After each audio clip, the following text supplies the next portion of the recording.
Si les indicateurs d'analyse de risque de crédit montrent que non, c'est un client qui n'est pas crédible, donc la banque aura beaucoup de réticence à lui octroyer le montant demandé. Il peut faire des Mhm. concessions en octroyant juste une partie, mais en fonction de la situation, quoi. C'est vraiment au cas par cas. Mais Ok, lorsque c'est un peu douteux, on peut rejeter ta demande en fait de je prêt. vois. Bonjour à toutes et à tous et bienvenue dans ce nouvel épisode de Shape. Nous avons le plaisir d'accueillir aujourd'hui Joël Fessy. Il est analyste quantitatif. Donc, l'analyse quantitative, c'est un domaine qui se situe principalement entre les mathématiques et la finance. Il a grandi à Bawang, dans l'ouest Cameroun, et aujourd'hui il travaille dans une grosse boîte ici en France. Donc, nous allons parler de tout ça. Il va nous expliquer son métier et en quoi cela consiste concrètement. Mais avant, prenez 2 secondes pour vous abonner à la chaîne et si c'est déjà fait, n'hésitez pas à mettre un pouce bleu, ça aide énormément la chaîne dans le référencement. Donc, elle sera de plus en plus proposée à davantage de personnes. Aussi, n'hésitez pas à partager le contenu à vos proches sur vos réseaux sociaux afin que nous puissions être connus de davantage de personnes et que d'autant plus de personnes puissent être inspirées par tous les interviews que nous faisons. Si vous êtes prêts, c'est parti. Avec Joël Fessy, on va parler de finance ou alors plus généralement d'analyse quantitative. Donc, bonjour Joël, Bonjour Donald, bienvenue sur pour cette Shape. interview. Merci. Ouais. Donc, comme je viens de le dire, on va parler d'analyse quantitative. Le but, c'est d'essayer de comprendre de façon globale, d'avoir une idée du domaine, en quoi ça consiste. Voilà. Donc, est-ce que tu peux nous décrire de façon globale, peut-être plus tard pour Ok. entrer plus en profondeur, ce que c'est que l'analyse quantitative? Ok.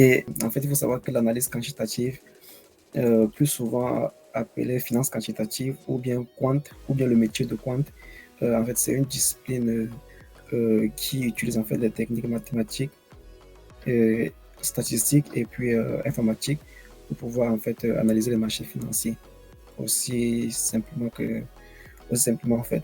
C'est juste ça. Donc, on met en exergue en fait les modèles mathématiques, les modèles statistiques et on utilise également des ressources informatiques pour modéliser les marchés financiers. Et Ok, et ça c'est dans quel but? Le but, c'est de faire des prédictions sur l'évolution du marché. Bien de... oui, alors on peut avoir plusieurs objectifs lorsque on fait de l'analyse quantitative. Ouais.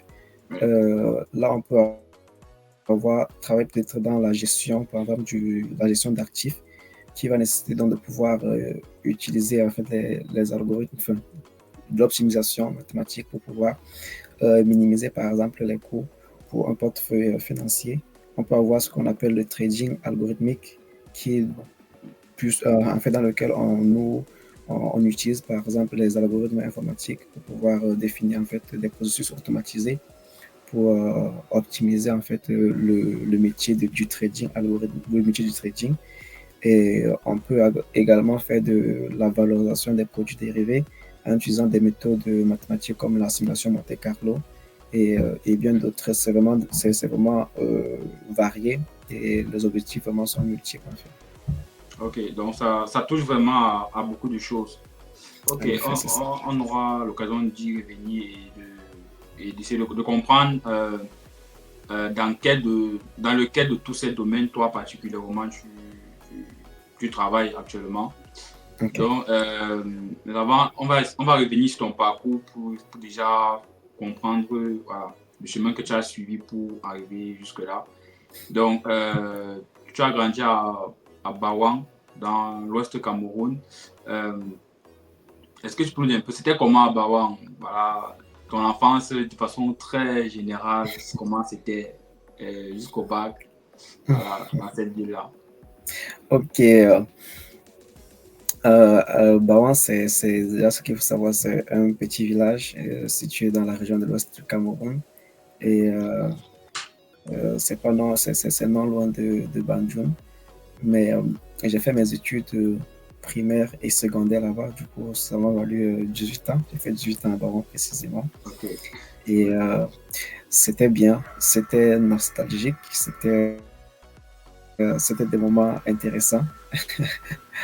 Voilà, je pense que Et il n'y a rien à dire. La vie, on connaît tous la vie au village, surtout Ouais, dans les ouais. campagnes J'ai l'impression que et quand tout. tu parles, les C'est pas une. souvenirs reviennent.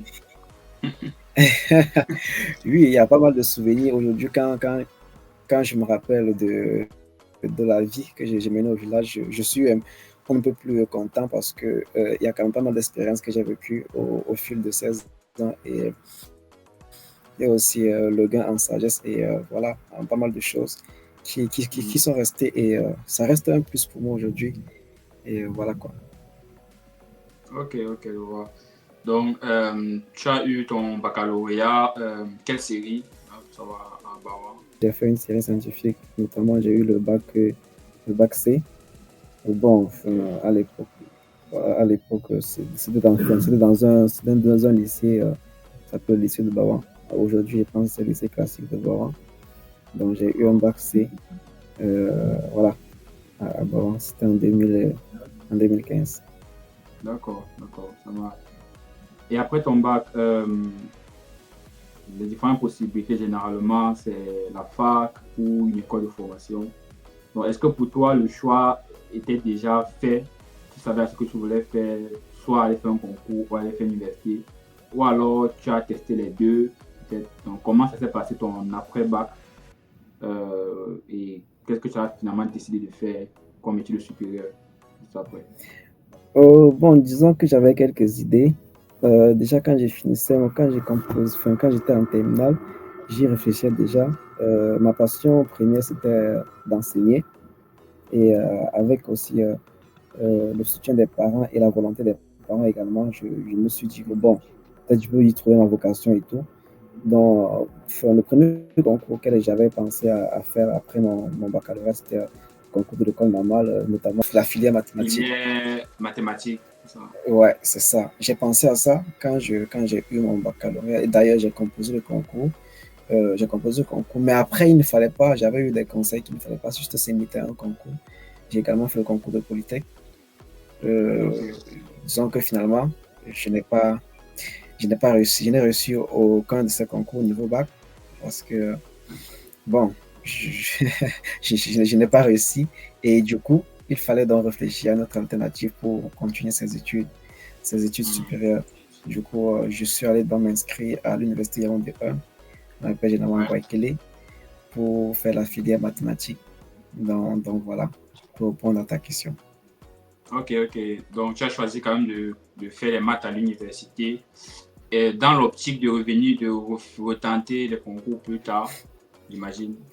En effet, justement, mon objectif, c'est de faire déjà une première année pour avoir plus de connaissances parce que, disait-on, que et en fait, le niveau des épreuves était généralement niveau 1 à l'université. Enfin, je me disais que ça me donnerait plus de chances de De les chance. réussir Mhm. oui, l'année suivante. Mais sauf que voilà, quand j'ai fait ma première année, déjà, c'était beaucoup challengeant parce que c'était un nouveau monde, il fallait s'adapter, il fallait se battre Oui, déjà oui, pour oui. réussir la première année et ne pas juste se focaliser sur les concours et tout, parce que finalement, c'est possible de rater les deux, les deux, en fait, Les deux, ce que ouais, tu ouais, c'est poursuis, vrai. quoi. Lorsque Oui, tu c'est vrai. poursuis deux leviers à la fois, tu peux facilement les rater et tout. Donc, mon objectif, c'était déjà de valider ma première année et ensuite de faire d'autres, de retenter les concours que je n'avais pas réussi en fait lorsque j'ai eu le bac. Et effectivement, c'est à la fin de la première année à l'université, j'ai refait l'école normale et j'étais sûr que j'allais réussir parce que Que c'était bon. euh, je pensais que tout était clair. Mais disons que je ne l'ai pas eu. Je ne l'ai pas eu. Et ma décision, c'était juste que je ne ferai plus aucun concours avant d'avoir faim. Que j'arriverai en fait à avoir ma licence avant de pouvoir tenter un autre concours.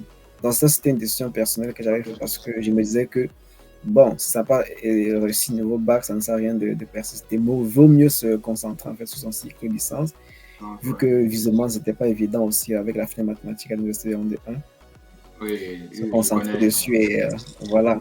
et retenter en fait niveau licence pour avoir un peu plus de chance. Donc ça, c'était ma philosophie quand j'ai pas eu ce concours-là à la deuxième année Ok.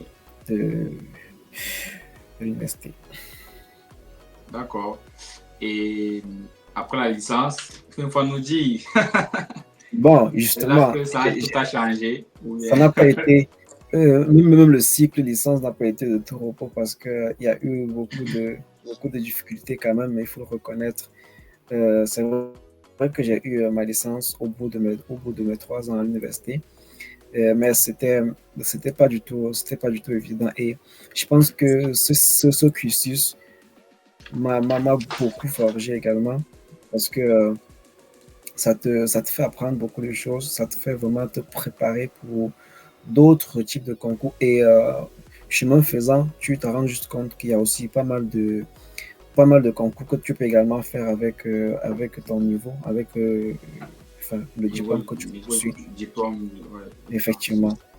Et c'est comme ça, en deuxième année, bon, j'ai eu écho de ce que je peux aussi composer un concours qui s'appelle le concours de lycéa, donc concours des ouais. statisticiens. Donc, c'était déjà un champ qui s'élargissait. Et j'étais bien intéressé par ça parce que de base, j'aime les statistiques. Et comme on parlait de ce concours, je me suis dit, bah, tiens, ça peut être quelque chose qui va venir rivaliser ma passion pour l'enseignement. Parce que je me disais que l'enseignement, c'était ma passion. Du coup, Ouais. j'avançais avec cela en tête. Mais quand j'ai eu écho de ce que je pouvais composer le concours de lycéa avec mon diplôme, voilà, et la motivation était encore plus accentuée dans le sens où il fallait être performant aussi, voilà, il fallait être au top pour pouvoir Ouais, réussir ouais, le concours. D'autant plus ouais. que c'était un concours très sélectif et tout. C'est un concours Oui, très sélectif d'ailleurs. lycée est très Je dis. sélectif. Ouais, jusqu'à aujourd'hui, hein, t'inquiète Ouais, pas. c'est ça. C'est toujours Et autant sélectif. c'est ça. Du coup, donc, j'ai avancé comme ça. Et au bout de 3 ans, effectivement, en 2018, j'ai eu ma licence en mathématiques fondamentales. Et Ouais. bon, je me préparais déjà à la fin de l'année pour passer le concours de l'école normale. Mhm. Bon, il y a eu des problèmes avec mes relevés parce qu'il y avait des notes qui n'étaient pas affichées et tout. Finalement, je n'ai pas eu tous les documents qu'il fallait pour pouvoir déposer mon D'accord. dossier pour le Vous concours. aussi, ouais. Voilà. Et je vais dire que peut-être que c'était la grâce de Dieu. Ça, c'est de façon personnelle. Bon, Mais je n'ai pas ouais, pu composer. Je n'ai pas pu composer en fait ce concours-là.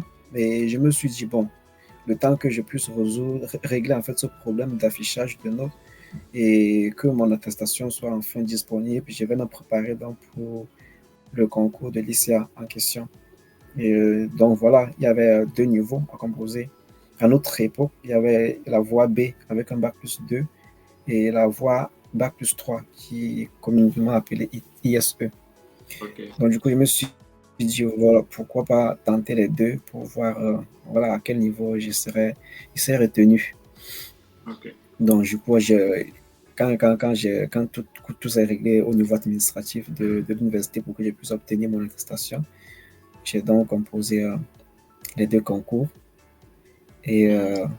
par la grâce de Dieu, j'ai eu le concours niveau bac+2 dans la voie B. Ok, Et lorsque ce cycle existait encore, la formation se faisait en Côte d'Ivoire. Donc, je devais aller en Côte d'Ivoire pour poursuivre mes études là.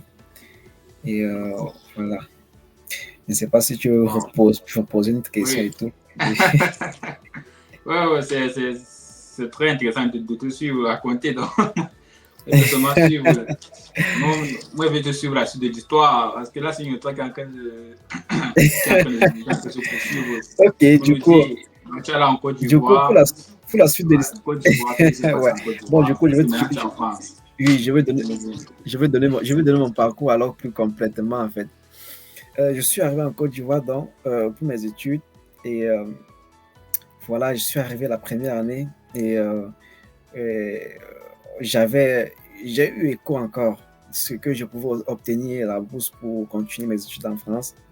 Ok, Et il fallait, enfin, j'ai analysé les conditions pour être admis, en fait, Pour avoir la bourse, ouais.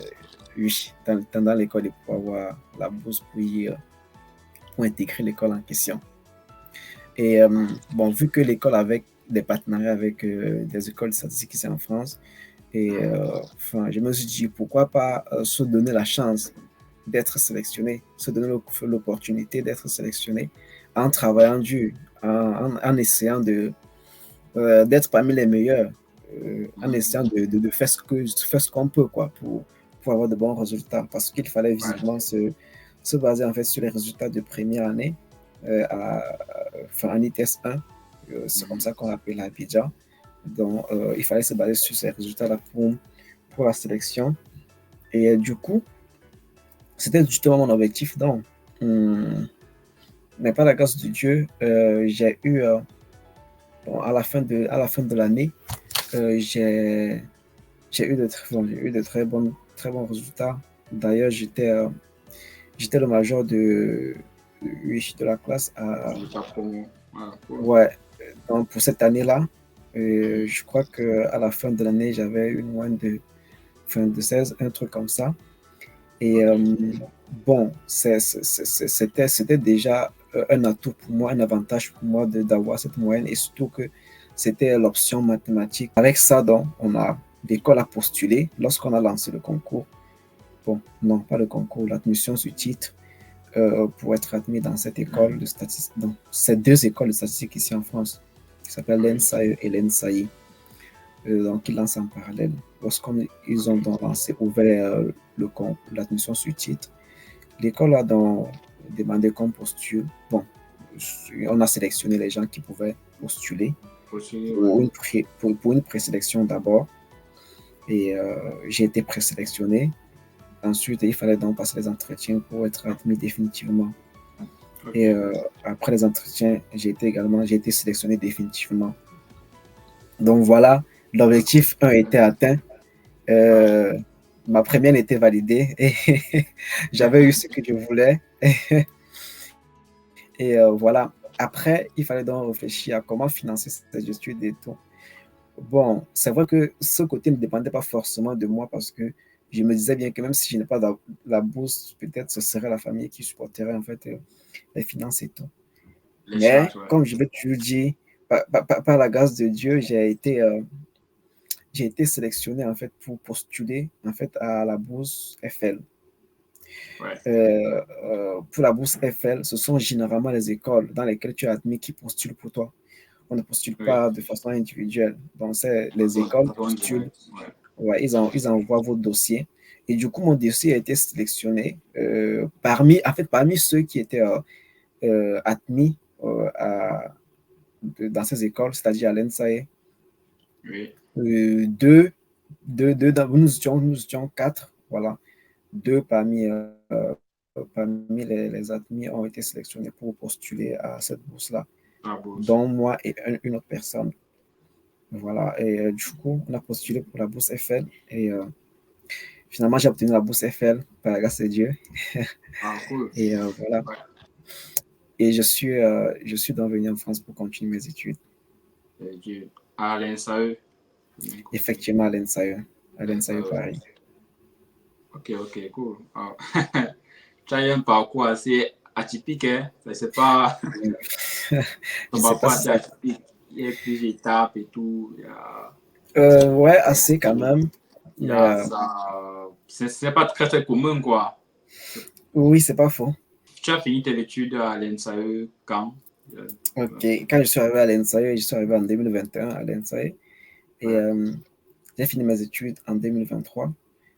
Novembre 2023 peut être plus précis. Effectivement. Du coup, à l'ENSAE, j'ai donc fait la spécialité finance, risque en data. Finance, donc risque. voilà, c'est ça. L'ENSAE, c'est une école de data science. Et dans cette école, il y a plusieurs spécialisations. Donc, c'est la spécialisation finance que j'avais choisie. Et c'est comme si on fait un peu de la data science appliquée à la finance appliquée à la finance. C'est ça. D'accord. C'est vraiment ça. Et voilà. Ton travail aujourd'hui est, j'imagine, directement lié à la formation de l'ENSAE. C'est-à-dire c'est Oui, le même disons ça. domaine. Oui, disons ça. Je Vraiment. pense que après, après, mes, après à ma dernière année à l'ENSA, il faut faire bien un stage de fin d'études. Et Ok, j'ai fait mon stage de fin d'études dans un cabinet conseil, dans un Big Four, euh, ici en tant qu'analyste quantitatif. ok. Et voilà, après ça, après mon stage, je pense que l'entreprise a bien voulu que je reste travailler avec Tu eux. as travaillé avec eux. Voilà, et voilà, du coup, c'est un peu ça. Donc là, actuellement, je travaille dans la même entreprise dans laquelle j'avais fait mon stage et tout. Ok, ok, c'est intéressant. Donc, toi, tu n'as pas connu la case au chômage. Tu n'as pas connu, c'est pas grave, c'est Enfin, cool. disons qu'il y a toujours une période de latence, mais ce n'était pas aussi accentué Comme comme chez pour certains. certains. Ok. Donc, Effectivement. voilà, si on revient donc maintenant sur ton parcours, pas ton parcours, pardon, ton métier d'analyste quantitatif, vraiment, en quoi ça consiste un peu au quotidien, tes tâches?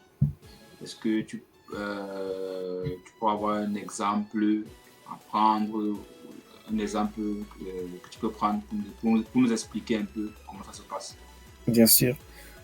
Déjà, je veux dire que vraiment pour commencer, pour ceux qui aiment vraiment les mathématiques, je pense que les métiers de la finance quantitative sont faits pour eux. Honnêtement, c'est un domaine que je veux dire passionnant dans la mesure où tu arrives vraiment à voir les applications concrètes de la mathématique qu'on fait au quotidien sur une discipline comme la finance. Et Ouais, c'est juste intéressant de pouvoir le mettre vraiment en exergue. Il y a les domaines, par exemple, la mathématique, appelé les calculs stochastiques, les mathématiques financières, c'est les statistiques, également l'économétrie aussi. Je pense que ouais. c'est des éléments qui aident beaucoup et qui sont vraiment valorisés dans le métier que je fais aujourd'hui. Donc, pour expliquer un peu plus le métier d'analyste quantitatif, au quotidien, dans l'analyse quantitative, il y a beaucoup de choses que tu peux faire. Ok. Donc, je veux pas dire que je fais uniquement ça. D'autant plus que, comme je suis dans un cabinet de conseil, je suis appelé à toucher à plusieurs sujets. Oui, Euh, justement. Est-ce que tu donc peux là, nous expliquer, faire une ouais. parenthèse pour expliquer ce que c'est qu'un cabinet de conseil? Ok, Un cabinet petite de parenthèse. conseil. Faire un cabinet de conseil, c'est juste, enfin, c'est un cabinet qui est là pour conseiller les entreprises. C'est pas de ma pathologie, mais en fait, l'autre métier, c'est vraiment de pouvoir répondre ou bien proposer une solution aux entreprises par rapport à une problématique bien précise. Par exemple, Ok. une entreprise peut avoir besoin en fait qu'on modélise par exemple sa probabilité de défaut. La Ça peut être probabilité une banque. Ça de peut être une défaut. banque, oui, qui a besoin qu'on modélise par exemple la probabilité de défaut en fait de la banque par rapport à ses clients. Et si la banque pense qu'il n'a pas vraiment des ressources humaines pour le faire, il doit faire appel. La banque fera appel en fait à certains cabinets de conseil ou bien De à des cabinets de conseil conseil. pour faire Voilà. l'étude, hein, pour faire l'étude en gestion. Effectivement, ce qu'ils Ok. appellent les Mais, appels d'offres. ok, Et mais la ensuite, dans le capacité de cabinet de conseil défaut. répond à cet appel d'offres. Ouais, mais la Ouais, je capacité de vais en défaut, quand revenir tu par rapport à parles, ça. c'est quoi? Ah, ok, d'accord. Parce que Oui, peut-être. justement, je vais Ah, revenir parce que d'accord, ça ça marche. fait vraiment partie de mon travail. Mais ça, j'étais juste en train Ok, d'expliquer un peu ce que c'est un cabinet de conseil, comme ok, tu me l'as d'accord. demandé. Ça marche. Donc, ça, c'est un peu ça, un cabinet de conseil. C'est qu'on est là juste pour Ok, ok, répondre, je en fait, vois. aux besoins de certains clients de façon particulière. Les clients sont vraiment ciblés. Dans mon domaine, ce sont des banques, ce sont des entreprises, par exemple, de dette privée, ce sont, par exemple, des gestionnaires d'actifs Ok. financiers, ce sont, par exemple, des assurances. Et voilà, ça peut être aussi une entreprise lambda, comme Total, voilà, mais qui, Ouais. euh, qui sont plus, en fait, ils font appel à nous pour des activités, en fait, d'ordre financier. En fait.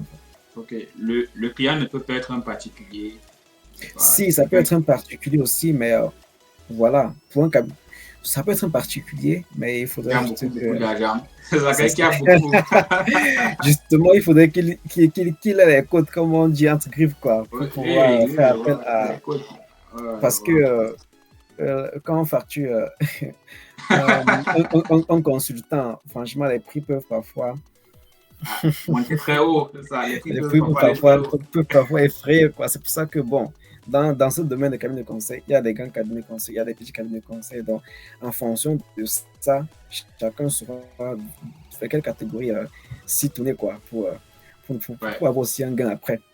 Bref, ça c'était ce qui concerne la définition du cabinet de conseil. Pour revenir donc à mon métier, je suis appelé par exemple à analyser des risques. Ça peut être des risques, enfin, c'est des risques financiers, ça peut être des risques de crédit ou des risques de marché. Ça, c'est différent. Je vais expliquer. Pour le risque de crédit, par exemple, tout à l'heure, j'ai parlé de la probabilité de défaut. C'est-à-dire, par exemple, on veut pouvoir modéliser c'est quoi en fait la probabilité qu'un client qui a emprunté de l'argent à une banque en fait puisse faire défaut et ne pas être capable de rembourser cette dette à échéance. Donc du coup, nous en tant qu'analyste, on va donc utiliser les informations du client en question. Ça peut être des informations liées sur des informations des informations liées sur ce qu'il fait, son activité, et des informations liées à son passé par rapport à comment il a eu à gérer la dette dans le passé et tout. C'est des informations comme ça qu'on utilise pour analyser pour prédire en fait la probabilité de défaut. Donc on peut dire tel client ou bien tel secteur a peut-être 20% de chances de ne pas rembourser la dette d'ici un an et tout. Parce qu'on aura analysé et on aura vu que voilà, ça présente un peu un risque. Et pour pouvoir le faire, on utilise des modèles mathématiques. Enfin, c'est beaucoup plus, à ce niveau, c'est beaucoup plus d'économétrie. Donc, on va pouvoir voir les modèles de probabilité de défaut comme les régressions logistiques. Ça peut être des modèles linéaires simples, c'est possible. Mais généralement, dans le cadre de la probabilité de défaut, c'est vraiment une régression logistique et tout. Donc, c'est vraiment ça. On peut aussi faire des modèles de scoring pour pouvoir essayer un peu de catégoriser, de classer en fait des individus suivant un score particulier. Des individus, ça peut être des entreprises, ça peut être des particuliers, ça peut être des personnes physiques et tout. Donc, on fait le scoring de ces différentes entreprises qui nous permettent de pouvoir modéliser même la probabilité de fois après. Donc ça, c'est la construction des paramètres. Mais j'ai dit tout ça juste pour qu'on essaie un peu de comprendre réellement c'est qui est fait. Donc vous faites ça, et aussi, vous remettez les résultats à la banque et c'est la banque qui va décider si finalement elle fait le prêt ou pas en fonction du risque que vous aurez calculé. Oui, justement. Effectivement, l'objectif, donc, c'est de pouvoir voir est-ce que on fait le prêt pour ces clients ou pas. Tu vois, on peut déjà, on peut faire, on peut prédire la probabilité de défaut à un niveau macro, c'est-à-dire un niveau global pour l'entreprise, pour voir combien en fait l'entreprise pourra perdre d'ici la fin de l'année en tenant compte de tout son portefeuille. On peut aussi faire la prédiction en fait de la probabilité de défaut sur chaque individu. Par exemple, avant de pouvoir t'octroyer le prêt, autant pour moi. Donc, il peut faire des analyses de crédit pour voir est-ce que ce client, s'il n'est pas douteux pour lui octroyer ce prêt. Si les indicateurs d'analyse de risque de crédit montrent que non, c'est un client qui n'est pas crédible, donc la banque aura beaucoup de réticence à lui octroyer le montant demandé. Il peut faire des concessions en octroyant juste une partie, mais en fonction de la situation, quoi. C'est vraiment au cas par cas. Mais lorsque c'est un peu douteux, on peut rejeter ta demande en fait de prêt. C'était pour juste un exemple qui concerne l'analyse des risques de crédit. Voilà. Disons que pour l'analyse de risque de crédit, il y a plusieurs types d'analyses qu'on peut faire. J'ai juste parlé de la probabilité de défaut pour montrer un peu l'aspect mathématique qu'on peut, peut avoir. Et c'est facile à comprendre. La banque qui va prêter l'argent. Effectivement. Ouais, c'est simple, sinon, au quotidien, il y a pas mal de choses qu'on fait, que ce soit au niveau de la réglementation en fait, bancaire. Aujourd'hui, on va parler par exemple des normes IFRS 9. Ce sont des normes comptables pour essayer de réglementer en plus que les banques centrales généralement divulguent pour pouvoir permettre donc aux différentes institutions financières de bien gérer et de faire attention à leur activité de crédit. Donc, ces banques centrales vont définir des normes à respecter, de sorte que ça soit harmonisé et de sorte qu'il n'y ait pas une certaine disons que la faillite et tout. Donc, ces réglementations viennent vraiment répondre à cela. Donc, l'analyse du risque est à plusieurs niveaux. Du risque de crédit est à plusieurs niveaux. Que ce soit au niveau réglementaire, que ce soit au niveau voilà, micro de la banque, que ce soit à une quelconque échelle. Ça, c'était justement pour montrer. Et parfois aussi, on a des notations de crédit. Tu vois, des notations des entreprises pour dire, voilà, telle entreprise est dans cette tranche, telle personne est dans cette tranche-là, avant de pouvoir leur octroyer le prêt ou pas. Ça, j'ai dit vraiment pas mal, beaucoup de choses en même temps. C'est ça, des chevauchements et tout. Et c'est pas mal de choses. Et je mentionne ça parce que parfois, on va utiliser, en fait, par exemple, ces notations-là pour calculer aussi ce qu'on appelle les matrices de passage. Et c'est c'est aussi des mathématiques qu'il faut implémenter là, matrice de passage de la classe A à une classe autre. Et c'est vraiment dans ce sens-là que tu te rends compte que voilà, ce que tu as fait à l'université ou bien ce que tu as fait à l'école d'ingé. En licence, là, non pas servi à rien. C'est justement, finalement, ça sert à quelque chose. Ça, c'était ce qui concerne le risque de crédit. De l'autre côté, on peut aussi avoir les risques de marché. Le risque de marché, maintenant, va toucher beaucoup plus les instruments financiers de marché. Ça peut toucher beaucoup de classes d'actifs. Un exemple d'actif financier. Un actif financier, ça peut être, par exemple, une action Google, l'action Facebook ou bien l'action Apple. Ça peut être, par exemple, des obligations. Ça peut être, par exemple, des dettes, tu vois, des fins. C'est des trucs comme ça. Ouais, ça peut être, voilà. C'est mieux de prendre le cas peut-être d'une action. On prend une action sur Google, un truc que tout le monde peut comprendre. Et effectivement, si on prend par exemple une action sur Google, on veut pouvoir analyser en fait le risque de pouvoir trader cette action. Si je veux dire acheter ou vendre cette action et tout. Il faut bien analyser le risque. Qu'est-ce que cela implique, le fait de pouvoir vendre ou bien le fait de pouvoir acheter une certaine quantité en fait de cette action. Ça va nécessiter en amont que tu puisses analyser qu'est-ce que ça, en fait, quels sont les impacts, quels sont les coûts que ça implique en fait lorsque tu considères cette action. Et c'est beaucoup d'analyses de risques que tu fais au quotidien par rapport à ça avant de pouvoir mener en fait l'ordre d'achat. Il faut déjà donc connaître ce qu'on appelle les contrats, ce qu'on appelle les options, par exemple. Les options, par exemple, une option, par exemple, c'est un contrat sur un actif.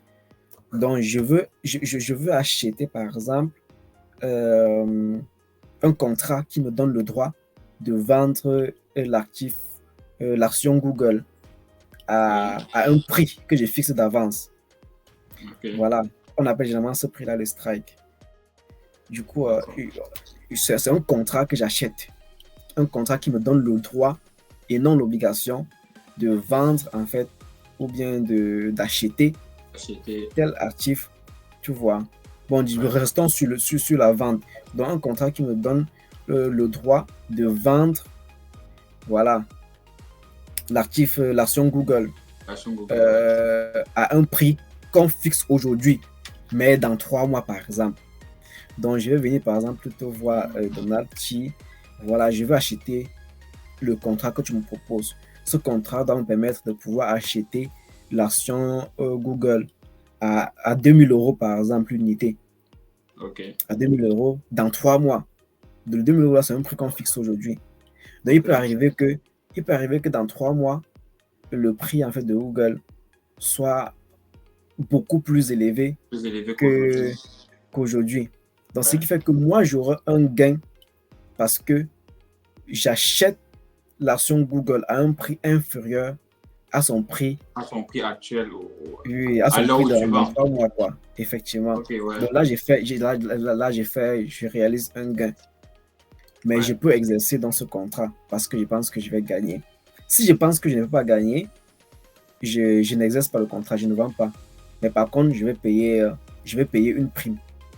La prime, c'est dans la valeur du contrat que tu me vends. C'est juste ce que je vais payer et tout. Donc ça, c'est juste un exemple basique pour comprendre un peu ce que c'est qu'une option. Et cette option-là, on l'appelle généralement, ce qui vient d'écrire, on l'appelle un call. Un call, comme appelé en anglais. Appelé, ouais, Donc, encore. voilà, un call. Attention, parfois, on va dire un call sur une action Google. Voilà, ça veut juste dire j'achète 2-3 d'acheter l'action Google à un prix que je fixe en avance à une certaine maturité, à une certaine échéance. Ça, c'est un exemple basique que je donne. Et on peut chercher à évaluer le risque de ce produit. Voilà. Ok. Évaluer le risque de ce produit en disant que calculons par exemple le delta. Le delta, c'est par exemple la variation du prix de ce contrat par rapport à la variation du prix de l'actif, donc du prix de l'action Google. On va dire que si le prix de l'actif Google, par exemple, varie de 1%, combien Oui. est-ce que mon contrat va valoir? Combien est-ce que je vends le Voilà. contrat, tu vois? C'est des petites choses Ok, comme ok, ça, des ouais. petites mathématiques comme ça qu'on fait pour faire. Ça, c'était juste pour expliquer de Ok. façon basique que le risque de Donc, marché et réellement, ouais, ça je ne se vois. limite pas à ça. Ça ne se limite vraiment pas à Ouais. ça. C'était juste un petit pan de la chose. Ok, donc en fait, quand vous faites tous ces calculs-là, par exemple, si on revient sur le risque de marché et tout, dans le cas de l'option, Okay. quand vous faites tous ces calculs, ça permet de prendre une décision et de savoir si on va acheter l'option ou pas. Oui, oui, et justement, ça permet de savoir si tu vas de prendre des décisions effectivement. Et ça permet de générer des gains parce qu'il y a deux parties. Il y a le vendeur, il y a l'acheteur. Soit le vendeur Ouais. gagne, soit il perd et l'acheteur gagne. Donc, en fait, il y a des situations où l'acheteur gagne et le vendeur perd, des situations où le vendeur perd et l'acheteur gagne. Et généralement, le trading, ça se passe comme ça. Voilà, Ouais. c'est beaucoup de risques que l'on prend. Il y a des actifs très risqués, il y a des actifs moins risqués. Pour les Ouais. gens qui aiment le risque, ils vont beaucoup plus travailler sur des actifs qui présentent beaucoup de fluctuations. C'est ça qu'on appelle le Ouais. risque. Les Et crypto-monnaies, tout ça. oui, tous ces trucs-là, voilà, effectivement. Donc, Ouais. notre formation nous permet de faire aussi des métiers comme ça. Et Ok, dans mon travail au quotidien aussi, c'est de valoriser, c'est-à-dire que de calculer le prix, par exemple, du contrat que je viens de décrire là. oui, Voilà. ok, Je calcule ce prix et le puis prix du voilà, contrat. c'est ça. Et Ok, aussi, ce que je peux faire au le prix quotidien, qu'on va fixer, quand on va acheter qu'on va prendre le contrat, c'est ça. non, non, le prix que je C'est-à-dire qu'il calcule, y c'est avait le un prix du prix. contrat même. C'est le prix du contrat même que je vends. Mais dans le contrat, c'est que, en fait, les caractéristiques du contrat, c'est qu'on a fixé le prix de l'actif. Tu Oui, le vois, prix de l'actif. c'est Oui. des trucs qui ne bougent pas. Mais là, le Ok. contrat, il faut que j'achète. Si j'achète, c'est que je vais payer quand même une somme Ah, pour pouvoir je détenir vois. ce Ok. Donc, contrat. là, donc toi, tu peux calculer le prix auquel on va acheter le contrat. C'est ça, effectivement. C'est ça Ok, qu'on appelle la ok. valorisation des produits dérivés. D'accord, oui, je comprends. Et c'est beaucoup de mathématiques, c'est beaucoup de calculs stochastiques pour le faire, en fait. Ouais, je vois. Ok. C'est vraiment intéressant. Je sens que si, si pas explorer tous les différents cas d'application, ça prendrait des heures. Oui, Mais, on n'en finirait pas mais du coup. ouais, on n'en finirait pas. Mais je pense qu'avec ce que tu as expliqué, ça permet déjà quand même de se représenter ce que c'est et En effet. d'imaginer peut-être soi-même les différentes possibilités jusqu'où ça peut aller, quoi. Effectivement, Ouais, je crois effectivement. que chacun De peut toute façon, je pense s'imaginer que ça. pour celui qui veut savoir davantage, il peut vraiment faire des recherches et voir en fait les différents domaines dans lesquels on peut appliquer les mathématiques Appliquer financières et tout. mathématiques financières. Ok. Et par rapport à ton travail mais actuel, tu viens de commencer et tout. Euh, D'après toi, quelles sont tes perspectives d'évolution? Ou alors, est-ce que tu y as réfléchi ou pas? Si, Bon, de manière un peu générale, hein, je sais pas. Mais pour toi, est-ce que tu oui, disons aspires que, à. Voilà, qu'est-ce que tu aspires en fait? ouais, disons que c'est, pour moi, j'ai une philosophie disant qu'en fait, quand tu commences quelque chose, déjà, il faut t'asseoir, déjà écrire ton projet professionnel, savoir où Ok, tu vas, où tu commences, où tu vas, et ça te permettra de savoir si tu es en train de stagner ou tu es en train d'avancer. Ça te permet de t'évaluer, ça permet de t'évaluer aussi au fil du temps. oui, Donc là, pour répondre à ta question, aujourd'hui, je peux savoir que non, dans 2 ans, je veux être ici à ce niveau, ou dans 3 ans, je veux pouvoir être là. je vais pouvoir faire ça, je vais pouvoir faire ci. Je ne vais pas forcément trop rentrer dans le détail parce que comme c'est très personnel, mais je veux juste te dire que le plus important, c'est de s'asseoir et de se projeter, que ce soit à court terme, que ce soit à court terme, que ce soit à moyen terme ou à long terme. C'est très important et ça te permet d'échelonner en fait les efforts ou bien les compétences que tu dois acquérir en fait sur le temps. Tu vois, et en faisant ainsi, je pense que c'est bénéfique pour chacun. Quand quelqu'un arrive à le faire, en tout cas, je pense, pour conclure, oui, effectivement, je peux, dans un certain cadre, te dire, voilà, je sais que, voilà comment je vois les choses, voilà mes perspectives, voilà là où je me vois dans 5 ans, ou là où je me vois dans 10 ans. Ça reste des idées, et ça peut ne pas forcément être ce qui sera fait. Comme ça, au moins, on a un plan d'action. C'est bien d'action. de le planifier quand même, quoi. Ouais, En effet, c'est ça. Ouais, c'est bien de planifier. Ok, je vois. Et autre chose, comment ça se passe côté rémunération? Faut nous dire, comment commence quand on est junior et tout, les tranches d'un débutant? C'est une question qui ne pouvait pas manquer. Non, jamais. Là, tu connais Camerounais. En tant que bon Camerounais, on dit toujours on va manger quoi? Ça donne l'argent. Comme on dit souvent au Cameroun, ça donne l'argent. Bon, disons que ça va. Disons, quand tu sors déjà dans une école d'ingénieur ici en France et une école également comme l'ENSA dans laquelle j'étais, c'est quand même reconnu et la politique de rémunération en France tient compte de tous ces éléments, de tous ces facteurs. Et dans l'école aussi.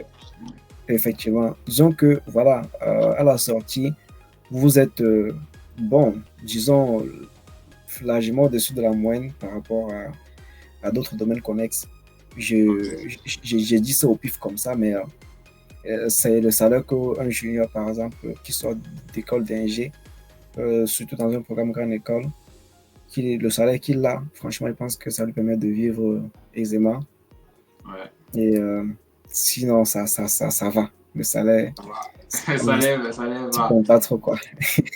Ouais, je vois. Ça va. Mais je veux que tu donnes quand même une tranche. Donne-nous une tranche. À l'année, non, après, il y a une tranche là que bon, pas peut-être que toi forcément, mais généralement. Non, après, oui, en fait, il faut savoir que ça dépend vraiment des structures. Pour mon métier, tu pourrais être en fonction des structures, tu pourrais te retrouver dans une tranche qui n'a rien à voir avec les salaires pratiques dans d'autres domaines. Par exemple, en banque, honnêtement, tu peux commencer avec un salaire allant de 55K à 60K. Dans les cabinets de conseil, tu vas plutôt commencer à partir de 45 entre 45 et 50. 50 000 euros l'année. Oui, l'année, effectivement. C'est ça, mais je veux dire que ça reste juste indicatif. Ailleurs, je pense que en fonction du métier, par exemple, des métiers comme des traders comme ça, ou bien des quants vraiment en banque, ils peuvent avoir plus que ça. Et voilà quoi. Après, ça dépend de ce que chacun cherche. Chacun cherche, oui, bien sûr. Ouais. Parfois, tu peux vraiment, comme c'est début de carrière, vouloir juste beaucoup gagner en compétences et aller se faire la thune comme dans 3 ou dans 4 ans quand tu seras bien formé, quoi. Quand tu seras bien formé, tu pourras aller dans une autre boîte peut-être et réclamer un certain salaire. Effectivement. Mais tout compte fait, je pense que honnêtement, là, c'est pas l'argent qui c'est pas vraiment ça le plus important. Au moins, tu sais que au moins ça doit être le moteur. C'est ça. Parce que de toute façon, ce qu'on te donne, ça te permet de vivre, quoi. Voilà, maintenant, si ton objectif, c'est d'avoir trop gros en début de carrière, tu risques d'être trop frustré et faire beaucoup de compromissions pour rien, quoi. Ouais, donc, voilà. Tout à fait.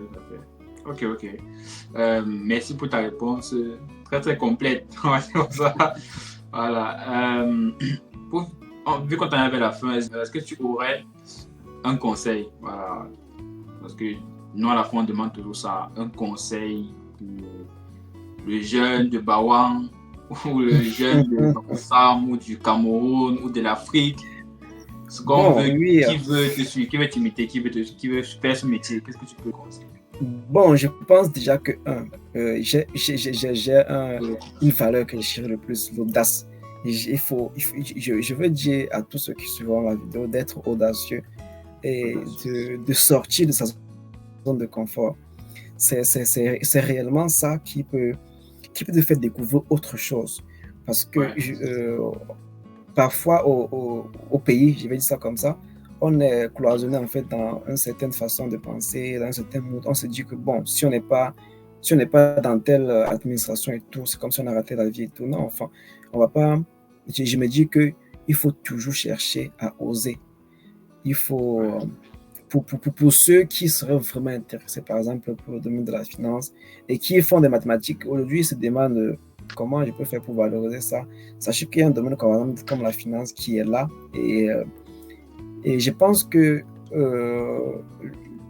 les jeunes ont du potentiel pour s'en sortir dans ce domaine-là.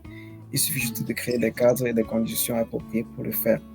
Mais déjà, oser, c'est vraiment mon conseil phare que je peux donner aujourd'hui. Osez ouais, toujours et ne restez pas, ne dormez, enfin, je veux dire, ne restez pas sur votre zone de confort. Travaillez dur, c'est surtout ça qui va compter parce que ce n'est que ça qui compte surtout lorsque bon, tu n'as pas trop de relations dans la vie. ouais, Parfois, le résultat, on est d'accord que le résultat marche aussi beaucoup. Le networking, ça marche beaucoup, mais pour ceux qui n'ont pas l'opportunité ou bien l'occasion d'avoir des relations, d'avoir des des connaissances qui relations, peuvent ouais, voilà, la placer dans un environnement, je pense que ce n'est qu'un travail dur et acharné qui pourra en fait te permettre d'atteindre et aussi compter sur la grâce de Dieu. Voilà, moi je suis croyant, donc je ne peux pas ce facteur-là. Je pense que c'est quelque chose qui m'a beaucoup aidé dans mon parcours. ouais, Donc, c'est ce que je peux dire et de se dire, voilà, découvrir, chercher à découvrir d'autres choses, chercher à vous intéresser sur d'autres domaines et essayer de rechercher ce qui se fait ailleurs être et vraiment curieux, quoi, être très être vraiment curieux, curieux. C'est ça, ouais, c'est vraiment ça. Et je pense que dans cette curiosité, chacun peut découvrir quelque chose qu'il aimerait certainement ou bien qui le correspondrait. Donc voilà, c'est tout ce que je peux dire pour les jeunes, quoi, ouais, comme ouais, moi. en tout cas, merci pour tout ça. Je pense que ce sont de précieux conseils. J'espère que tous les plus jeunes qui nous écoutent, pas forcément les plus jeunes, nous, ça nous concerne, voilà, que les gens, voilà, que les gens vont essayer d'oser un peu plus, d'essayer un peu de beaucoup plus se bousculer, de sortir de la zone de confort pour aller vers l'inconnu et essayer voilà, de trouver d'autres chemins en fait. En effet. Voilà, donc j'espère vraiment. En tout cas, merci beaucoup Joël pour l'interview. Je t'en prie, merci à Très toi. très passionnant, voilà. Donc, je vais conclure. Merci à tous ceux qui nous écoutent également de plus en plus chaque semaine. Merci à tous ceux surtout qui s'abonnent de plus en plus. Ça fait plaisir. Si vous avez des questions, n'hésitez pas à les poser dans l'espace commentaire. J'espère que Joël pourra avoir le temps de venir répondre s'il y a des questions. Oui, je n'hésiterai pas du tout. Franchement, si vous avez des questions, je me rendrai disponible pour les répondre. Super. Et n'hésitez surtout pas. Super, super. Voilà, donc voilà, abonnez-vous à la chaîne, likez. Et si vous avez des personnes que vous aimez qu'on invite ou alors des métiers sur lesquels vous aimez en apprendre plus, vous pouvez proposer des personnes, proposer des métiers dans l'espace commentaire et on se chargera de trouver les personnes adéquates. Donc, sur ce, on se voit la semaine prochaine pour une nouvelle interview.